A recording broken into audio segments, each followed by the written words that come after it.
Горивата драстично поевтинуваат во последниот период, но цените на сите други производи се чини како да се отпорни. Тие и натаму остануваат исти.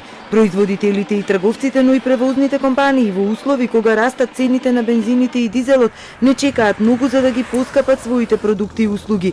Велат дека тоа им ги зголемува трошоците и мора да влијае на крајната цена. Од ноќеска на полноќ, како што одлучи регулаторната комисија за енергетика, бензините поевтинуваат за 4, а дизелот и екстра лесното масло за 3,5 денари. Ова е трето спуштање на цените, како последица на падот на вредноста на нафтата на светските берзи, која од $86 за барел се симна на 58 или за 33%. Па така, ако на 15 октомври годинава, кога беше достигнат пикот на највисоките цени, бензините Евро Супер БС 95 и БС 98 чинеа по 74,5 и 76,5 денари за литар, а дизелот 69 денари. Пошто цените почнаа да се намалуваат, со денешното последно поевтинување, Евро Супер БС 95 ќе чини 63 денари за литар, 98-ката ќе се продава за 65 денари, а литар дизел ќе чини 61 денар. Но ова како да не значи ништо за компаниите. Телма контактираше со неколку производители на лепи пекарници во земјава.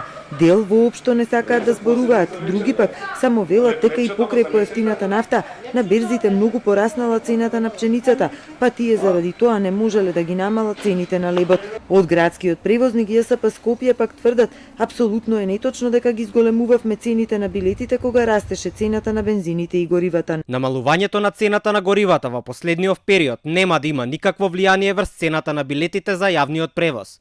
ЈСП Скопје не планира да бара корекција на цената, поточно не размислува за намалување на цените на билетите.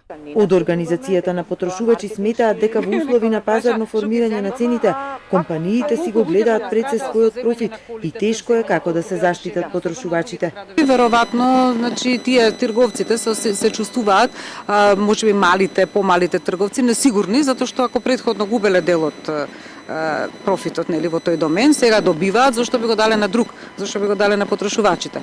Се поставува такво прашање кај нив и сигурно ќе си го задржа за себе, особено ако се случиле договори на подолг рок, на подолг временски период.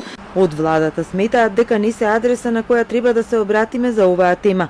Во услови на пазарно формирање на цените тврдат дека тие немаат никакви ингеренции да се мешаат во одлуките на компаниите.